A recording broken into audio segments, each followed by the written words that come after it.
Hey guys, Spencer here with Keystone Giant Pumpkins. This is the day 58 today. Yeah, day 58.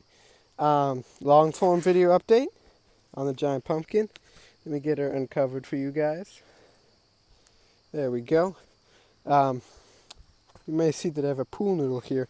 I'll cut that up in a second to show you what I use that for with the giant pumpkin.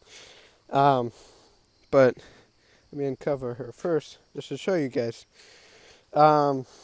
She is 980 pounds today, and we put on 15 pounds last night. The last 2 nights we did 15 pounds, which is a little bit of drop down from, I think we were at like 19 and then 20 one day and then 25 another and then 30 the day before. And that's just because it's been getting colder. I mean, you can see in the plant, it's getting older. I still have some good newer leaves back there, a little bit over there, and some of the leaves back there are looking pretty good. But yeah, we're definitely aging. And so is the fruit. The fruit is getting more defined on the ribs like that. It's getting more orange. Sometimes it just really depends on the lighting of the camera to kind of see how orange it is. Yeah, it's kind of orange. Yeah, that's kind of good representation. It's definitely a lot more vibrant in person. A lot more vibrant of a orange in person.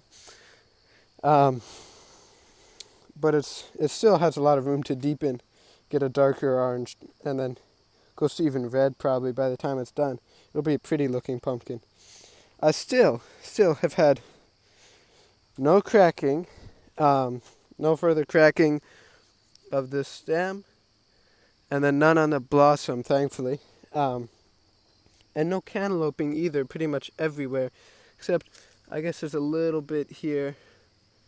Don't know if you can see that right at the stem. Yep, there's a little bit there, but everywhere else just smooth, except a couple of scars around, a couple over there.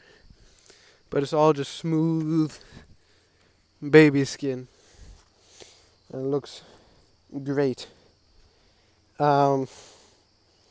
We're getting really close to 1,000, guys. Getting really, really close. We'll be there either tomorrow, if we're lucky, or the next day. Which I'm really excited for. And in, was it 35, 34 days?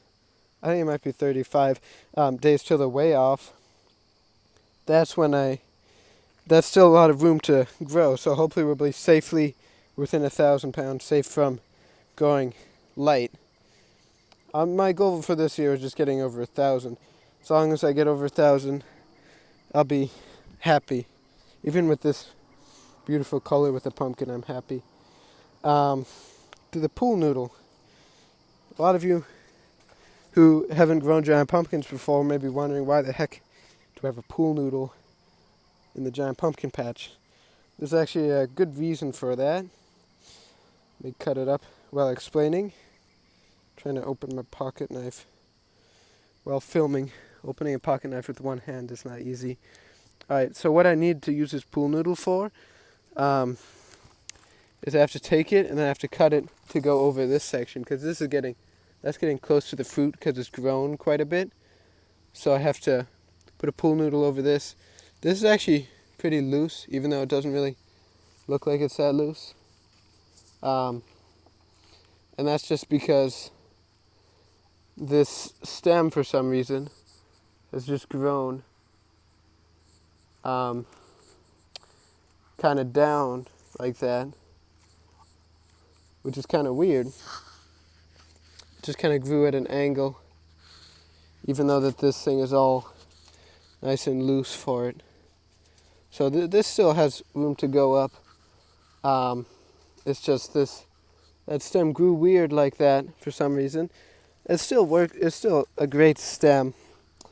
Still nice long stem. Here, let me get this cut open. Try and gauge the size of the length of pool noodle I need. But there's good. Right there. Alright, let me get this cut. Alright, there you go. I can see it a little better. It's really hard to cut a pool noodle with one hand and film with the other. This knife isn't the sharpest. It's kind of just like a cheaper pocket knife. Not cheaper, it's just dull and old, and I've used it a lot. So I should sharpen this again. We finished cutting this up. It's kind of hard to film this, I apologize. Should have cut this beforehand. But the plant, like I said, it's been aging. It's to be expected. The plant's getting older, the leaves are getting up there, it's getting colder. There's more. There we go. So now that's off. What I was saying. It's getting older, it's expected for it to slow down like that a little more. Yeah, I've still been sprayed good, a little heavier Daconel than I normally do, just to really stomp down on that powdery mildew.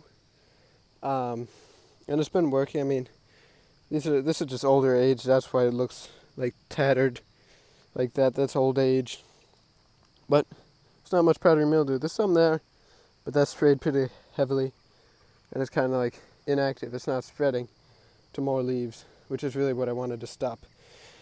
So now take this pool noodle. I have to cut it down lengthwise, down this way, like that, so I can slip it over the vine. You know what I'm going to do? I'm going to do this so you can see it better. There we go. Now I can use two hands as well. There we go.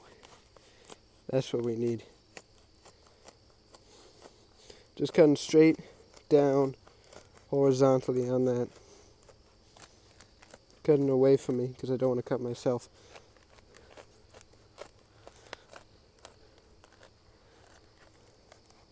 Add this last little bit. There we go. Now I'm going to close up the pocket knife, and you can take this back with one hand. Oops, sorry. Now I'm going to take the pool noodle, get all the bits left in there, out of there. I'm going to slip the pool noodle over this vine, this section of vine here. And I'm going to do the same thing that I did when I was cutting it. Just going to go like that. And I'm going to squeeze this over the vine there. Yep. Just like that.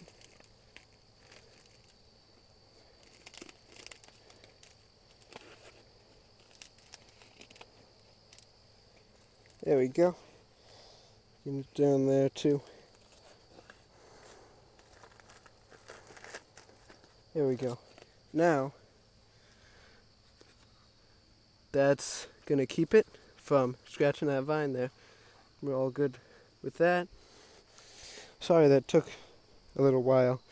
But yeah, that's what you want to do. That's how you do it to keep the vine from hitting that. You can also cut these into sections and use them to prop up the vine a little more and kind of lift it up to relieve stress and hold it better. There it is on the vine. Over here, that's all healed. This is just completely dry in here. It's like Saharan desert in there, dry. It's just completely dried up and healed. Same with here. Same with all along here. All these spots, all dry. The stem's good. Oh, that's poison ivy. I don't want to step on that. I'm going to have to kill all the poison ivy plants in this patch this year. You look here, that spot's, that's all dry. Same with in there, that's good. And then over here, where that fan is, oh, that battery's out of battery. So let me take that off in there. Still a little wet. It's definitely a lot drier than it was in there. Got some alcohol here just to dry it out. Stepping over this way, that tomato plant that I showed in an earlier video to show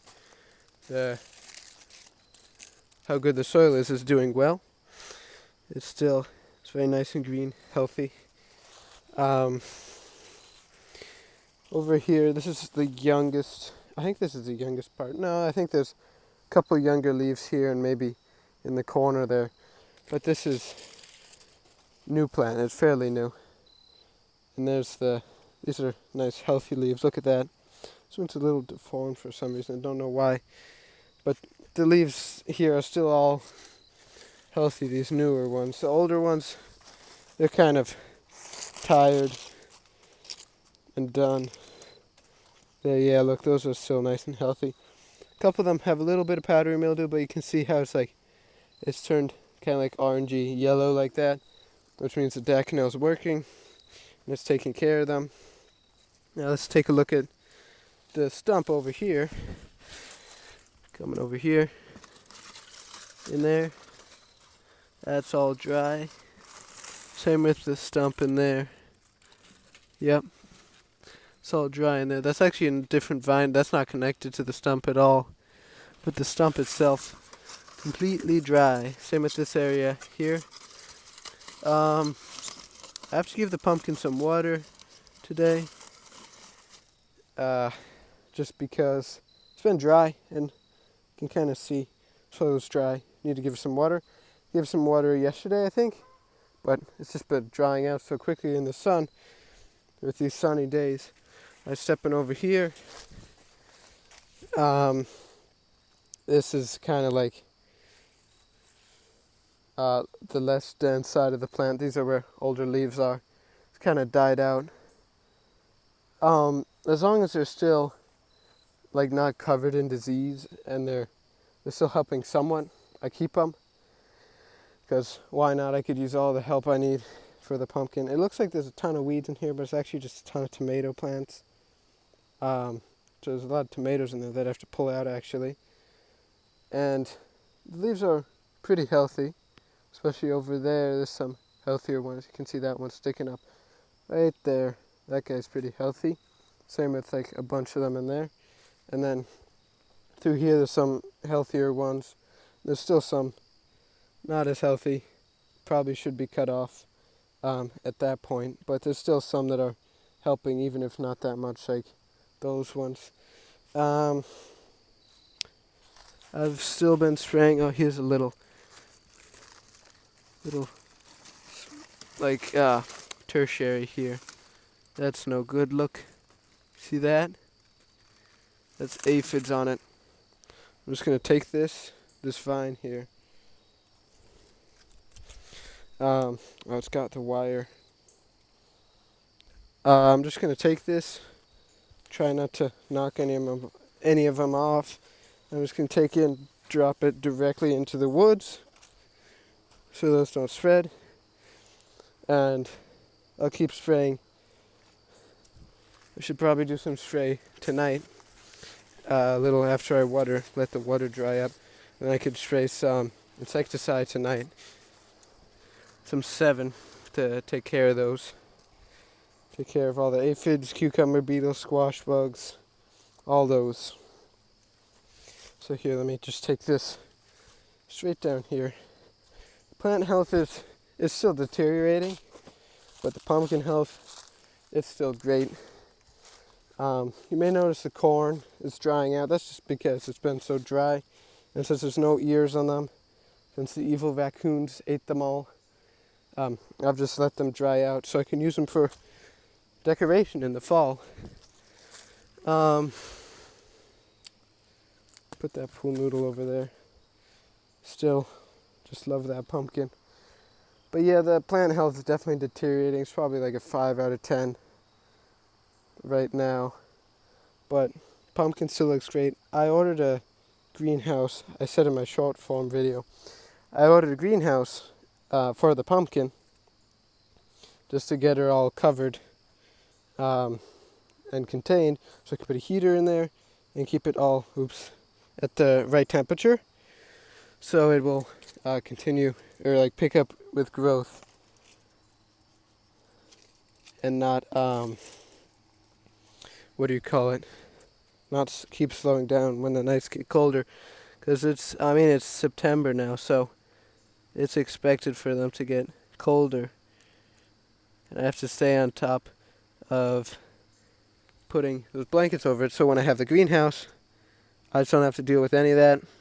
I could throw a little heater in there, hook it up, and it'll all be to the right temperature at all times. And that greenhouse also keeps out all the water I don't want in there from the rain, and it also keeps out all the animals, birds, pests that I don't want. The only thing that might be an issue with it is it will definitely attract mice because of the heat from it. But what I can do is I can put a ton of pepper in there, so the mice are deterred. You can put pepper around it to deter them. That works well too. Or I could also just put some mouse traps up in there and around it to take care of that issue. But yeah, greenhouse is supposed to be here tomorrow now because Amazon never delivers on time. And yeah, we're looking good. I've been talking, I've been cleaning out this little area on the stem here. I don't know if you can see it. Little rot spot. Just dig out all the rot. This is with alcohol on my fingers just so I don't transmit anything. Just rinse it with alcohol. And I'll get this fan back up and running and dry that out along with drying out the pumpkin. So that's that. That's the pumpkin. We're looking great. Really hoping to get that Howard dill with that fruit. I mean, just look at that. That's beautiful shape and color. It's just going to continue to get even better. Sorry. All right, walking through towards the garden. There's a good angle of the pumpkin always right here. That's a great angle. Yep. Beautiful.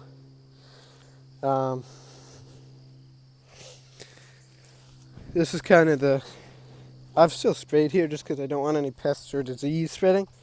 But this is kind of the dilapidated plant. A lot of these leaves in here, pretty much all the leaves here into here, are part of this plant. So the plant's basically this wide, because it goes a little bit beyond this, but I don't really count that because this is thinned out here. So if I count all those leaves on that side, it would be as a full thick plant through here all the way to the wall there, which is a pretty big plant. I think it's above 1,000 square feet actually with that size, because that's what, 30 feet by 40 feet. Yeah, it's about 1,200 square feet, which is a big plant. Big plant. Walking through here to the squash first. We got watermelon. I think this one might be ready soon actually. Let me check the bottom of that. Still not yellow on the bottom, but this vine is dying out. Yeah, I think you can see that. That vine's pretty much dead. So I'm just going to go ahead and pick this off just so no rabbits eat this. I mean, it sounds good. I don't know if you can hear that, but it's definitely pretty ripe. There's a cantaloupe in there. There's this cantaloupe, which I don't know if it just never got fully grown to the right size and really got that cantalouping on it like that one does, that pattern. Or it's just supposed to look like this. But, I mean, this plant is still alive, so just going to leave it there and see what happens. Butternut squash is pretty much ready for harvest. I'm just leaving them on there. Same with that one, so they can ripen up fully. They can dig through and get all the ones that are left. So a little acorn squash in there too.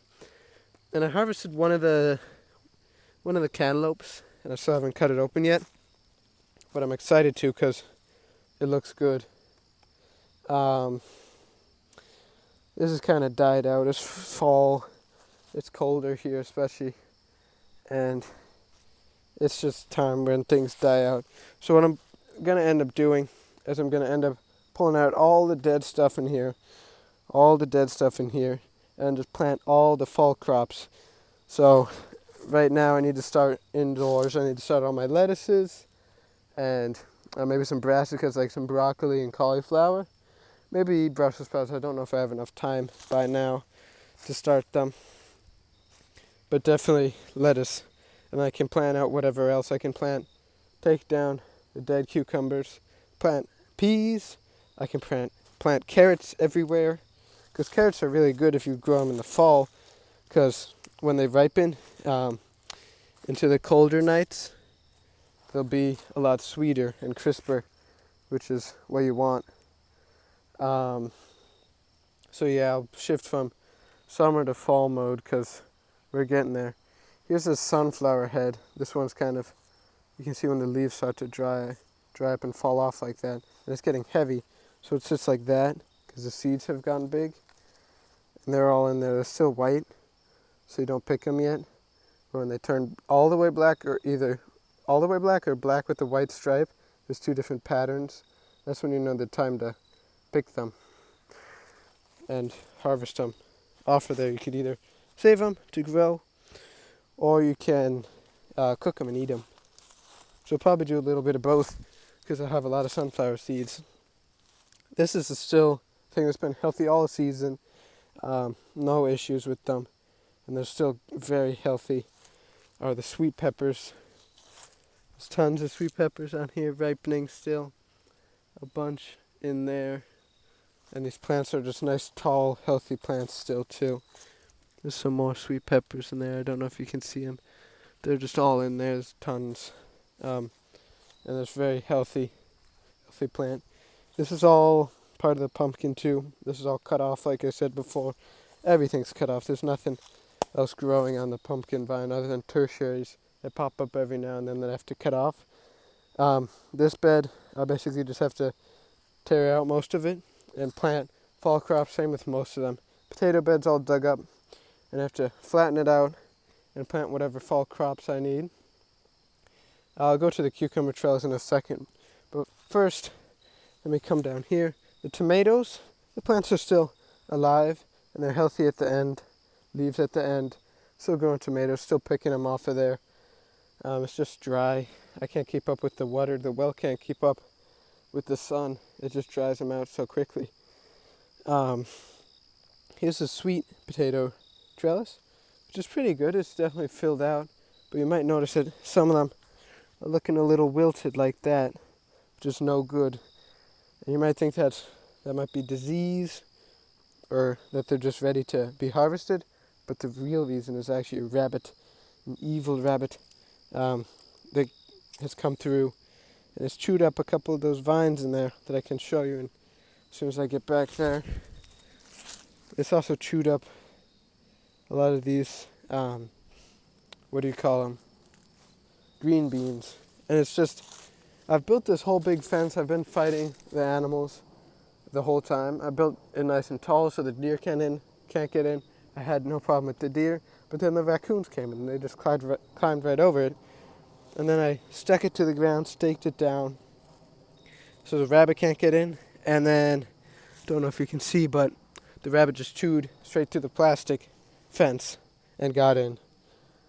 And it's just like, I can't fight them pretty much. I just have to end up getting a greenhouse eventually, a big one. Hopefully I can next year if all goes well, because the seeds from the pumpkin have good genetics, good color and shape and size.